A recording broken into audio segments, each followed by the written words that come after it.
자, 오늘부터 우리 시편 23편의 말씀을 좀 더 본격적으로 나아가게 될 텐데요. 여러분들 시편 23편 익숙하시죠? 네. 대답이 조금 적으신 것 같아요. 네. 혹시 다 외우시는 분들 있으시죠? 네. 일부보다는 좀 적은 것 같다라는 생각이 들기는 하네요. 네. 여러분들 아마 이번 학기에 설교 계속 들으시다 보면 작정하고 외우진 않으셔도 아마 입속에서 계속 맴도시지 않을까라는 생각을 해봅니다. 저는 같은 경우는 이제 이게 개역 개정판인데 개역 한글판 그 이전 버전으로 저는 외우고 있어요. 저도 어렸을 때 이제 말씀을 읽다 보니까 이 말씀이 이제 그렇게 외워져 가지고 그래서 중간중간에 좀 틀린 단어들이 있어서 계속 성경을 보면서 시편 23편을 계속 읽게 되어집니다. 여하튼 간에 여러분들 시편 23편 아마 익숙하신 분들도 있으실 거고요. 아마도 오늘 처음 들으신 분들, 정말 주님을 처음 만나 아니 또 교회를 처음 오신 분들 외에는 아마도 이 23편의 말씀은 대부분이 다들 알고 있고 어느 정도 익숙한 말씀일 겁니다. 최소한 여호와는 나의 목자시니 내게 부족함이 없으리로다, 이 말씀은 어디 가게에도 붙여있는 또 그런 말씀이기도 하다 보니 아마 좀 익숙하지 않을까라는 생각을 해보게 되는데요. 성도님들에게 한번 이런 질문을 던져드리고 싶어요.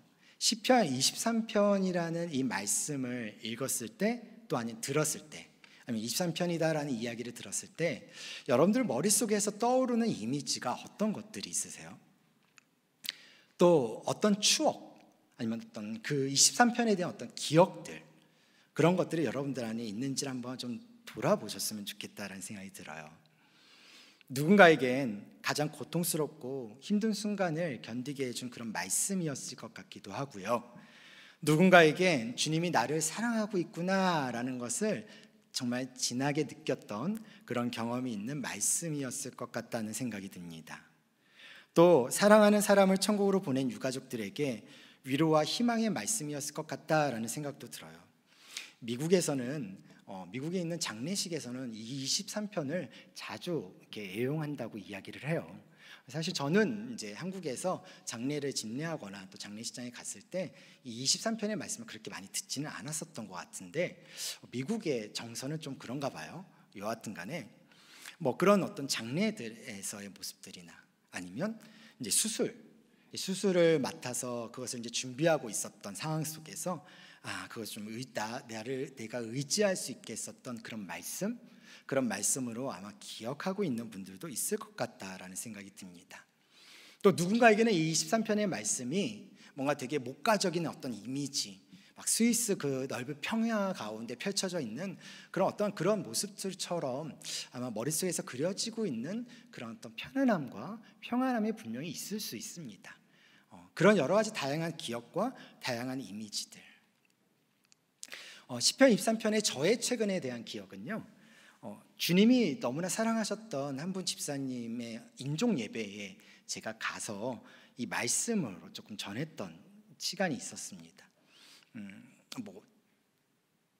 튜브를 켜고 이제 쓰고 있고 호흡기를 쓰고 있는 상태이기 때문에 대화는 할 수도 없고 어떠한 반응인지 눈빛하고 이제 흘리는 눈물밖에 있는지 볼 수가 없는 그러한 상황들. 근데 그 상황 속에서 그냥 이제 집사님의 귓가에다가 이 시편 23편의 말씀을 1절에서 6절의 말씀을 이제 암송으로 이렇게 귓가에 들려드렸어요. 그리고 나서 들려드린 후에 이렇게 말씀을 드렸습니다. 집사님, 이제 곧 주님 만나실 텐데 주님 만난 것에 대해서 기뻐하셨으면 좋겠고 감사하셨으면 좋겠다.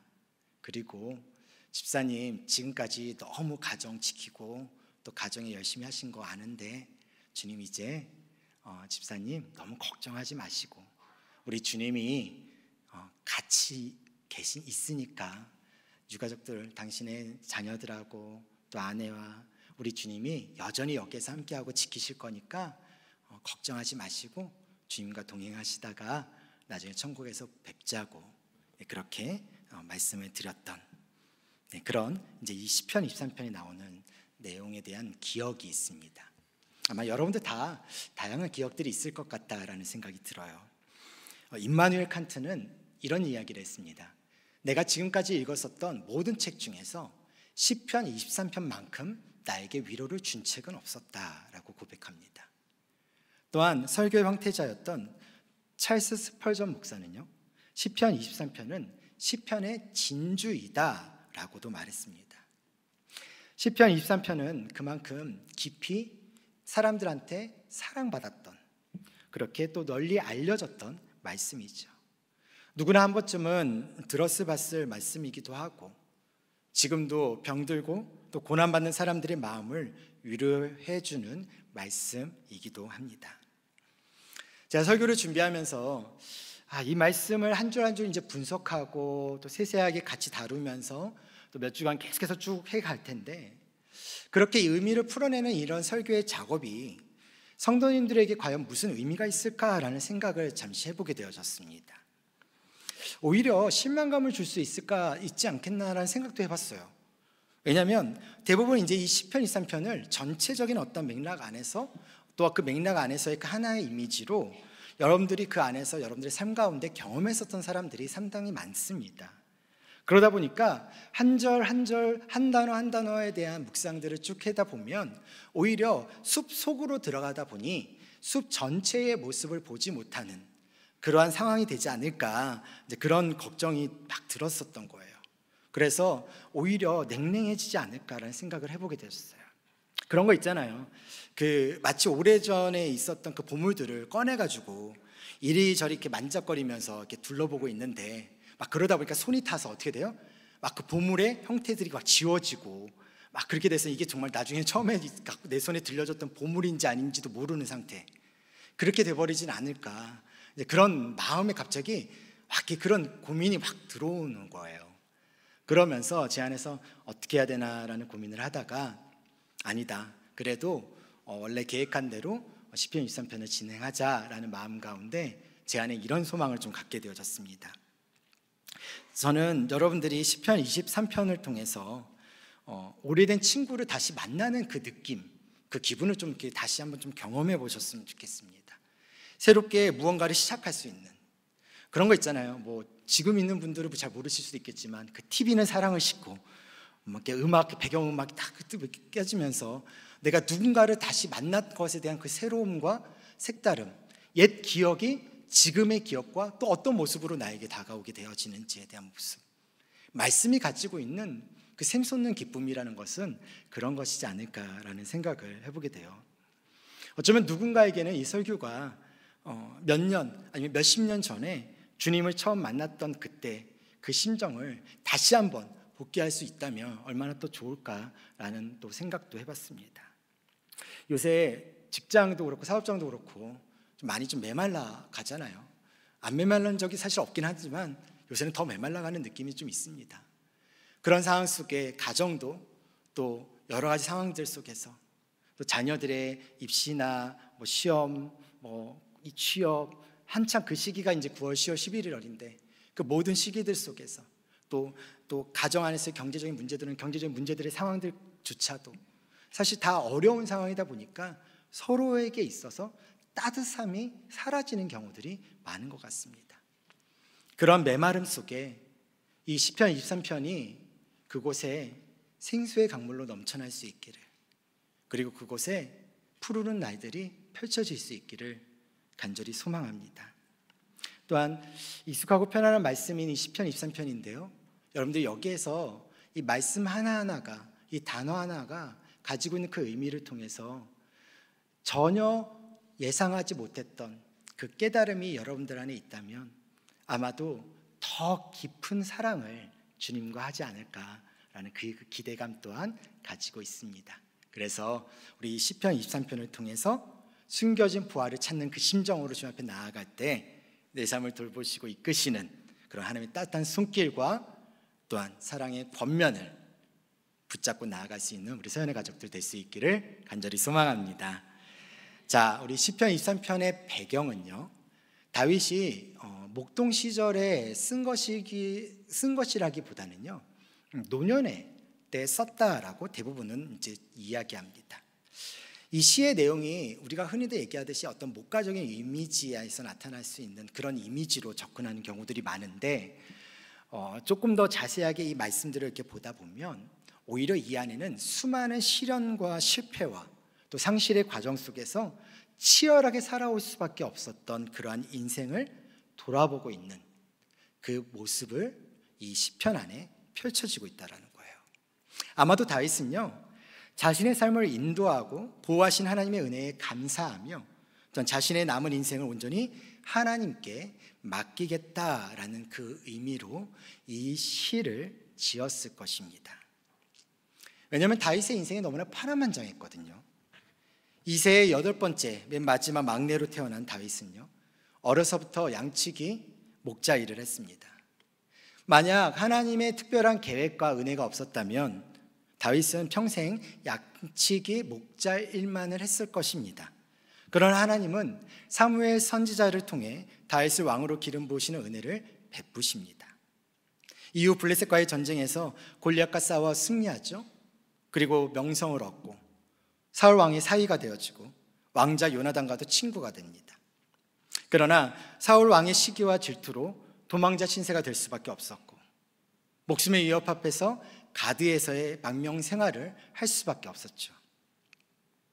결국 사울이 죽고 난 후에야 비로소 남북으로 갈라져 있었던, 그렇게 싸우던 이스라엘을 통일하고 예루살렘을 정복하여 수도로 삼고 빼앗겼던 언약궤도 찾아오게 됩니다. 어떻게 보면 이제 겉으로 보면 계속 승승장구하는 인생의 모습일 수 있죠. 그러나 다윗은 밧세바의 간음과 우리아를 살해함으로 큰 죄를 범하고요, 자녀들 간의 죽임과 도망침, 자식인 압살롬의 반란 등 여러 환난을 겪게 됩니다. 그처럼 다윗은 많은 영광과 또한 기쁨을 누렸었지만 동시에 그만큼 수많은 고난과 수치를 겪었던 인생을 살아갑니다. 그래서 다윗 스토리는 다윗이 누구였는지는 설명할 수는 있겠는데 다윗이 어떤 사람이었는지를 설명하기에는 다윗의 삶이 너무나 다변적이었던 거예요. 뭐를 가지고 이야기해야 될지를 모르는 거죠. 자, 그런데 하나님은 그런 다윗에 대해서 다윗이 어떠했는지를 규정하는 말씀이 있습니다. 사도행전 13장 22절, 내가 이새의 아들 다윗을 만나니 내 마음에 맞는 사람이라 내 뜻을 다 이루리라 하시더니, 하나님은 다윗을 하나님의 마음에 맞는 사람이라고 말씀합니다. 자, 다윗이 하나님의 마음에 맞는 사람일 수 있었던 이유, 그것은요, 다윗은 은혜를 입었을 때도요, 또 죄를 지었을 때도요, 또 인생의 괴로움이 있을 때에도, 기쁨이 넘쳤을 때에도 하나님께 붙어 있었기 때문에 가능했던 거예요. 끝까지 하나님께 붙어 있었습니다. 마치 양이 목자만 졸졸 쫓아다니듯이요. 비록 시편 23편은요 다윗이 지은 시이긴 합니다.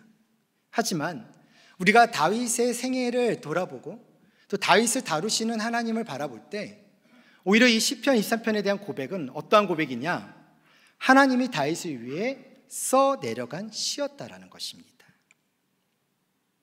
성경의 모든 인생이 다 그렇겠지만 다윗의 인생은요 확실히 하나님이 인도하시는 인생이었습니다. 하나님이 다윗의 목자가 되었을 때 주인 없는 양이었었던 이 다윗의 인생은 모든 것에 의미와 가치를 두는 인생으로 바뀌게 된 것입니다. 하나님이 다윗을 택하신 때부터 다윗의 스토리가 써 내려가신 것이죠. 김춘수 시인의 꽃에 보면 이런 글귀가 있습니다. 내가 그의 이름을 불러주기 전에는 그는 다만 하나의 몸짓에 지나지 않았다. 내가 그의 이름을 불러 주었을 때 그는 나에게로 와서 꽃이 되었다. 하나님께 불려진 인생, 그러한 인생은 하나님의 후회하심도 하나님의 실수하심도 결코 아닙니다. 신실하신 하나님이 선한 목자가 되어주셨다라는 것입니다. 하나님이 손에 붙잡힌 인생은요 어떤 모양이라도 하나님이 써내려가는 그러한 인생이기에 주님 한 분만으로 만족해 하실 것입니다. 다윗은 그것을 경험했기 때문에, 그리고 그것을 깨달았기 때문에 이렇게 고백하는 거예요. 여호와는 나의 목자시니. 저는 여기에서 두 가지를 좀 같이 오늘 봤으면 좋겠는데요. 여호와는 나의 목자시니라는 이 고백 안에서 다윗은 첫 번째, 나의 목자가 여호와입니다라고 이야기합니다. 다윗은 목자를 여호와라고 말하고 있어요. 자, 이런 질문을 한번 좀 던져볼게요. 왜 다윗은 하나님은 나의 목자신이라고 얘기하지 않고 여호와는 나의 목자신이라고 이야기를 했을까요? 하나님은 여호와와 같은 의미를 가지고 있습니다. 여호와는 하나님의 또 다른 이름이라고 보시면 됩니다. 자, 그럼에도 불구하고 왜 여호와는 나의 목자신이라고 이야기했을까? 출애굽기 3장 13절 14절 보면 이렇게 쓰여 있어요.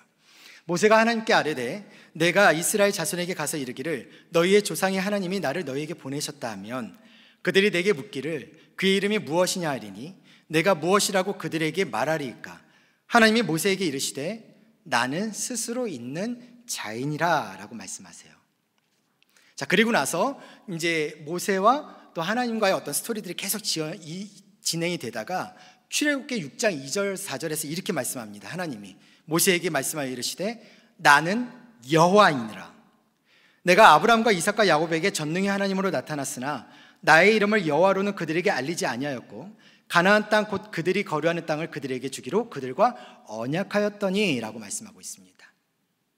창세기 1장 1절부터 시작해서 창세기 앞부분에 여호와 하나님이라는 단어가 계속해서 나옵니다. 자, 그런데 우리가 생각해 보면은 이런 생각을 해볼 수 있죠. 창세기의 그 책이 모세오경의 책들이 태초에 하나님이 천지를 창조하시니라라는 이 순간에 다 책이 만들어진 건 아니었을 거잖아요, 그렇죠? 결국은 이제 후대에 쓰여진 책입니다. 대부분 모세의 오경이 가지고 있는 방향성은 이스라엘 백성들이 애굽에서 나와서 광야 생활을 하고 가나안에 들어가기 전에 그 사이에 쓰여진 책으로 보고 있습니다. 그래서 모든 시선들이 그렇게 한 번 더 보게 되어졌을 때 깨닫는 해석들이 분명하게 있거든요. 자, 여기서도 그 내용들이 명확하게 드러나는 거예요. 무슨 말이냐면 여호와 하나님이라는 것은 창세기 1장부터 계속해서 등장합니다. 하지만 하나님이 하나님 스스로 내가 여호와다라고 말한 것은 바로 여기서부터입니다. 나는 아브라함과 이삭과 야곱에게 전능히 하나님으로 나타났으나 나의 이름을 여호와로 그들에게 알리지 아니하였다라고 얘기합니다. 그런데 지금 나는 너희들에게 내가 여호와다라고 말씀하고 있다라는 거예요. 이 여호와는요, 하나님이 모세에게 이스라엘 백성들을 애굽에서 이끌어내서 하나님께서 약속하셨던 그 땅으로 가나안으로 인도하라고 명령을 하셨을 때 도대체 어떠한 신이 이 명령을 했습니까? 라고 이스라엘 백성들이 묻는다면 내가 무엇으로 대답을 해야 됩니까? 라고 질문을 던졌을 때 하나님께서 나는 스스로 있는 자다라고 말하라고 이야기했던 거예요. 근데 그 스스로 있는 자가 누구냐? 바로 여호와다라는 말입니다. 다시 말해서 여호와는 스스로 존재하는 자존자의 모습입니다. 스스로 계시는 자존자의 모습입니다. 이것이 가지고 있는 의미가 무엇이냐? 아무런 상황과 영향들이 이 스스로 계시는 하나님의 방해가 되지 않는다라는 것입니다. 하나님께서는요, 자신을 여호와의 모습으로 또다시 보여주고 있다라는 거예요. 스스로 있는 전능하신 분으로. 그리고 그 하나님께서 어떠한 모습으로요? 너희와 언약, 약속의 관계로 있는 관계의 계약자로 여호와를 하나님께서는 자신을 표현하고 있다라는 거예요. 그 하나님이 저 멀리 계시는, 그래서 나를 주관하시고 나를 인도하시고 나를 위대하신 가와 전능하신 가운데 이끌어 가시는 그런 하나님의 모습이 아니라 내 옆에서 나와 함께 하시며 나와 그 약속을 이루어가고 지켜가기를 원하시는 그 하나님으로 스스로를 인간에게 보여주신 것이 바로 여호와다라는 것입니다. 그렇기 때문에 여호와는요, 특별히 어떤 곳에도 의존하지 않고 스스로 자존하시는 하나님을 강조하는 것, 또한 그리고 하나님의 백성들과 언약 관계를 강조했을 때 언급된 이름이 여호와입니다. 다윗이 여호와라고 말한 이유가 뭐겠습니까?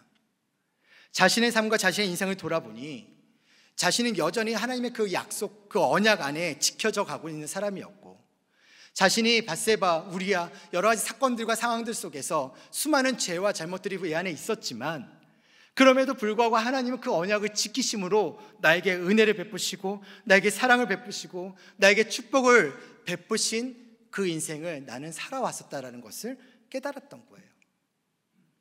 그래서 다윗에게 있어서 이 여호와는요, 다윗 평생을 지키시고 인도하시며 때를 따라 돕는 은혜로 풍요롭고 평강을 베푸신 선한 목자였었던 것입니다. 사랑하는 성도 가족 여러분, 여호와는 만물의 중심입니다. 온 땅의 하나님이시고 만군의 주시며 만물의 창조주이십니다. 이것은 다윗의 믿음이 어떠하든 그의 신앙 상태가 어떠하든 전혀 영향을 받지 않는 불변의 그 언약을 세우시고 그것을 지키시고 주도하시고 거룩하게 만드신 분이 하나님이시라는 것입니다. 더군다나 여호와는 우리의 삶에도 그 능력이 전혀 쇠하지 않는 위대한 하나님이시라는 것이죠. 세상은 끊임없이 변합니다. 삶의 형태도 관계도 변하고요, 건강도 날씨도 인생의 모든 것이 급변합니다. 그러나 영원하신 하나님은 결코 변하지 않습니다. 상수와 변수라는 용어, 이 단어가 있는데요, 프로그램을 이렇게 실행하는 중에 절대로 변하지 않는 값을 상수라고 하고요, 변하는 것을 변수라고 합니다. 이것을 신앙의 눈으로 바라본다면 상수는 변덕스럽고 또한 불안정한 이 세상 속에서요, 하나님만이 변함없고 신실한 분이라는 것을 상징할 수 있는 단어입니다. 다시 말해서 성도에게 여호와는 모든 인생의 상수입니다. 변화하는 세상의 중심에 서 있는 분이 바로 고정되어져 있는 그 분이 하나님이십니다.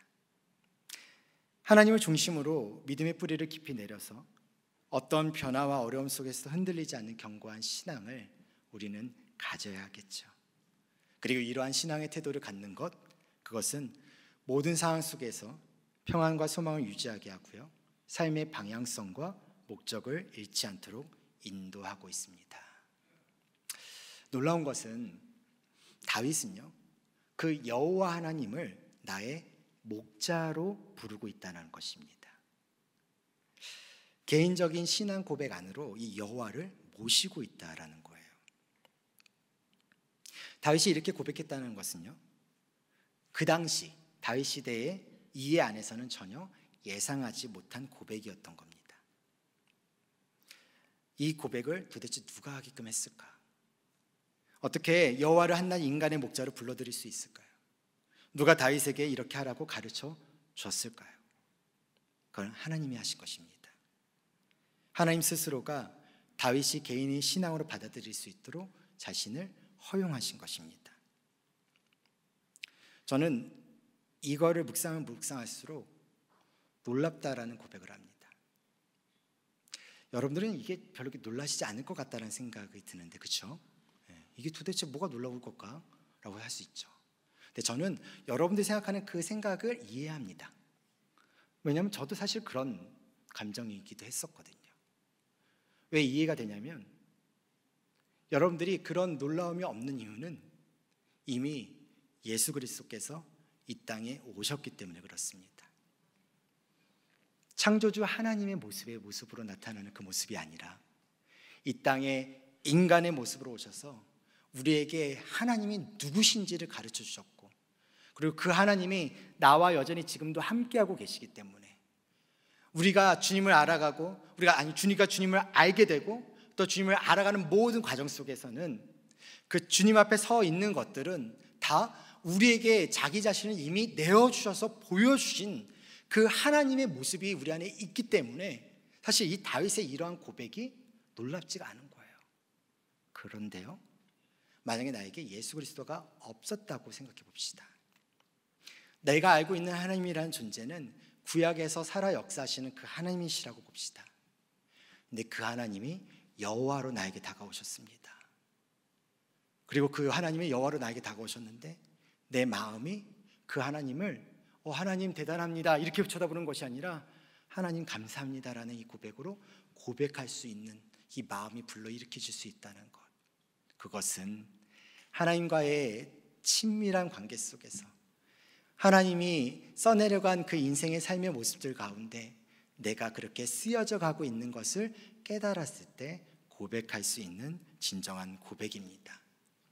그렇기 때문에 지금 우리 오늘을 살아가고 있는 우리의 모습은 사실 그런 다윗의 모습과는 좀 많이 다르죠. 많이 좀 얻어 걸려 있죠. 그렇죠? 많이 우리는 가지고 있는 상태입니다. 그래서 어떻게 보면 우리 안에 어떤 마음이 있는 거냐면 하나님께 나아가서 무엇인가를 얻고 경험하는 것들에 대한 갈망함은 있지만 하나님과 동행하는 것에 대한 기쁨과 하나님과 동행하는 것에 대한 그 즐거움을 우리는 깨우치지 못할 때가 너무나 많다라는 것입니다. 다윗이 누렸던 하나님 안에서의 그 풍성함들, 하나님 안에서 그 자유함들을 우리는 경험하지 못할 때가 있다는 것이죠. 다윗은 이것을 고백하고 있는 거예요. 그런데 대부분의 많은 사람들은 이것을 모릅니다. 신앙생활을 하며 겪는 공고함들이나 아니면 고통의 대부분은요, 사실 하나님을 모르는 무지에서부터 비롯된 것들이 많습니다. 하나님을 안다면서 그래서 사모해야 할 것들을 추구하지 않고요, 쓸데없는 헛된 것들에 정성을 쏟고 시간을 허비하는 것, 그것은 무지한 것이죠. 호세아가 이렇게 이야기를 했습니다. 내 백성이 지식이 없으므로 망하는도다. 내가 지식을 버렸으니 나도 너를 버려 내 제사장이 되지 못하게 할 것이요, 내가 내 하나님의 율법을 잊었으니 나도 내 자녀들을 잊어버리리라. 우리는 어떻습니까? 다윗처럼 하나님은 나의 목자로 고백할 수 있나요? 인격적인 경험, 만남이 내 안에 있습니까? 이 시편 23편을 읽으면 이 다윗의 고백처럼 나도 이런 영적인 고백을 할 수 있는 회복이 내 안에 있기를 갈망하고 있습니까? 어떤 상황에서든 하나님을 나의 하나님이라고 부를 수 있는 내 안에 내적 그 힘은 있습니까? 우리 신앙의 선배들이 하나님을 기쁘시게 하는 믿음을 가졌던 이유는요, 삶의 환경 때문이 결코 아닙니다. 하나님이 그들의 영혼 속에 살아계셔서 그들의 내면 그 마음을 붙잡아 주셨기 때문이죠. 그렇기 때문에 그들은 천국에서 거룩한 하나님의 영광을 소망하고, 그렇기 때문에 이 땅에서 믿음의 눈으로 믿음의 삶을 살아갔었던 것입니다. 아무도 하나님을 본 적은 없습니다. 하지만 믿음의 눈을 가진 모든 사람들은 하나님을 뵐 수가 있습니다. 사랑하는 성도가족 여러분, 당신의 인생의 첫 자리에 항상 여호와 하나님을 중심으로 두시기를 간절히 소망합니다. 당신의 삶의 주어는 언제나 하나님이셔야 됩니다. 우리 서연의 가족들의 모든 삶에는 변하지 않는 기준, 그 상수가 반드시 여호와 하나님이 되기를 간절히 소망합니다. 그러면 하나님이 써내려갈 인생을 반드시 경험하게 되실 것입니다. 자, 두 번째로요, 다윗은 나의 목자는 여호와입니다라고 고백합니다. 첫 번째는 나의 목자는 여호와입니다라고 고백했고요, 두 번째는 나의 목자는 여호와입니다라고 고백했습니다. 선한 목자는 양을 대할 때 사랑과 은혜로 대하죠. 하나님은 목자로 묘사한 것은요, 양을 대하는 목자의 그 태도와 또한 사랑 때문입니다. 요한복음 10장에 보면 나는 선한 목자라 선한 목자는 양들을 위하여 목숨을 버리거니와 라고 기록하고 있죠. 우리를 위해 목숨을 버리기까지 사랑하신 하나님은 우리의 목자이십니다. 목자라는 이 말 안에는요, 양을 위해 존재하는 자라는 뜻이 포함되어 있습니다. 양은 목자에 의해 생명의 모든 것이 결정되는 것이죠. 다윗이 여호와를 나의 목자라고 고백한 것은요, 자신을 양과 같다고 말한 것입니다. 이 구절의 초점은 어디에 있냐면 목자가 아니라 양에 있는 거예요. 우리는 양에 대해서 보통 이런 생각을 하잖아요. 양순하고 뭔가 사람 말 잘 듣고 다른 가축과 다투지 않을 것 같고 순한 그런 성품을 가지고 있을 것 같고 사람과 가까이 지낼 것 같고 잘 길들여지고 친근하고 깨끗한 동물 이미지가 있습니다. 자, 그런데 당시 중동 지역 이 문화권 안에서는요, 우리가 생각하는 양과는 좀 다른 개념으로 접근합니다. 여러분, 우리 한국 사회 안에서 통용되어지는 그 욕 중에 멍멍이와 관련된 욕이 있잖아요. 여러분 지금 머릿속에서 떠오르는 그 욕, 네, 있으실 거예요. 자, 그런데 그거랑 비슷한 그러한 욕이 중동 지방에도 있습니다. 어떤 욕이냐? 양 같은 놈입니다. 가장 듣기 싫어하고 천박하고 치욕적인 욕이라고 말합니다. 양은 길을 찾지 못해요. 방향 감각이 없고요. 누군가가 인도해 주지 않으면 안 돼요. 스스로 먹이를 구하지도 못합니다. 길을 찾지 못하기에 먹이가 있는 곳을 분간할 능력이 없죠. 먹이를 챙겨주는 자가 없으면 굶어 죽습니다. 자기 생명을 스스로 보호하지도 못합니다. 걸음걸이가 빠르지도 않고 날카로운 이빨이나 발톱을 지는 것도 아니죠. 누군가가 생명을 지켜주지 않는 한 공격에 노출될 수밖에 없고요. 결국엔 죽을 수도 있습니다. 그런데요, 자기 분수도 모르는 거죠. 양은 고집과 독선이 가득하고요, 생각이 모자르고 어리석은 짐승의 대명사로 쓰여집니다. 성경은 하나님의 말씀에 불순종하는 이스라엘 백성을 양으로 비유하거든요. 이사야 53장에 보면 우리는 다 양 같아서 그를 행하여 각기 제 길로 갔거늘 여호와께서는 우리 모두의 죄악을 그에게 담당시키셨다라고 말하고 있습니다. 양은 자신의 능력으로는 결코 갈 수 없는 무능한 존재, 자신의 의지로 채울 수 없는 무력한 존재, 자신의 힘으로 자기를 지킬 수 없는 유한한 존재일 뿐입니다. 다윗은 자신의 모습을 보니까 양의 모습과 별반 다를 바 없다고 생각했었던 것이죠. 여러분, 하나님이 가장 싫어하시는 사람이 어떤 사람인지 아십니까? 하나님이 없이도 얼마든지 잘 살 수 있다고 믿는 사람입니다. 하나님은 끊임없이 여러분에게 말씀하고 있습니다. 너희는 연약해서 스스로의 힘으로 자신을 지킬 수가 없으니 내 인도와 보호가 절대적으로 필요하다라고 말하고 있죠. 그럼에도 불구하고 그 말씀을 무시합니다. 그런 사람은 인생과 영혼에게 다가오는 죽음의 위협에 노출될 수밖에 없고요, 악한 마귀의 세력 앞에 노출될 수밖에 없습니다. 세상의 물같이한 사상과 하나님을 거스르는 사조 앞에 노출될 수밖에 없습니다. 그럼에도 하나님 없이 살아가려고 합니다. 심지어 하나님을 나의 아버지라고 고백하는 성도들조차도 여호와를 목자로 따르겠다는 절박함이 없습니다. 많은 성도들이 다윗이 고백하는 하나님 안에서의 교제의 즐거움, 친밀함의 기쁨을 잃어버린 채 살아가고 있습니다.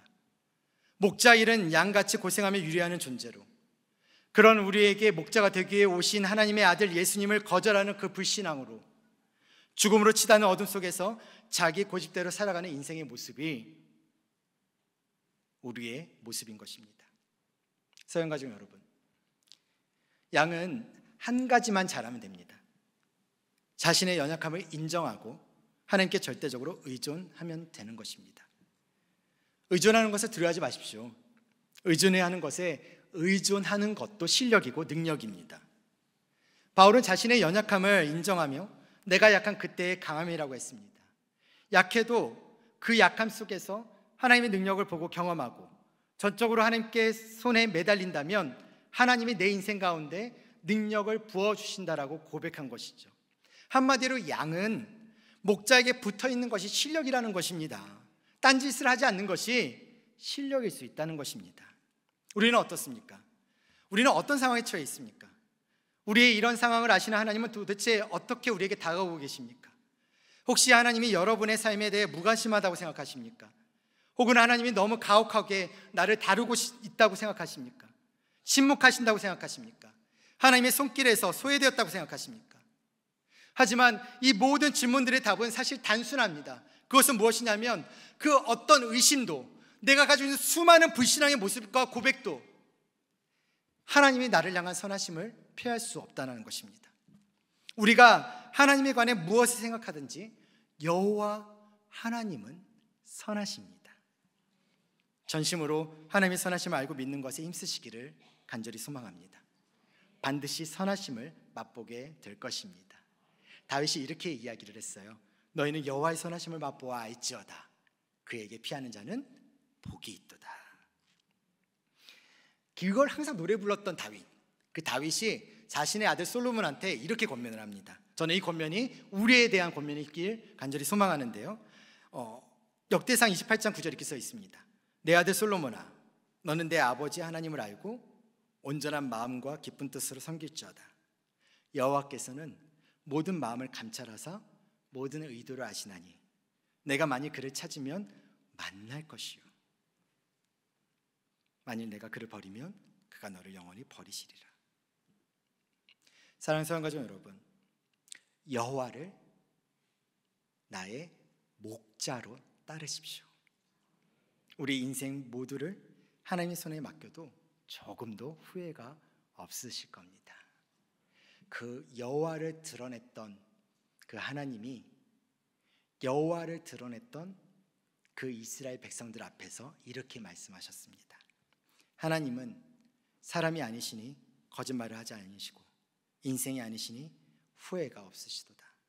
어찌 그 말씀하신 바를 행하지 않으시며 하신 말씀을 실행하지 않으시랴.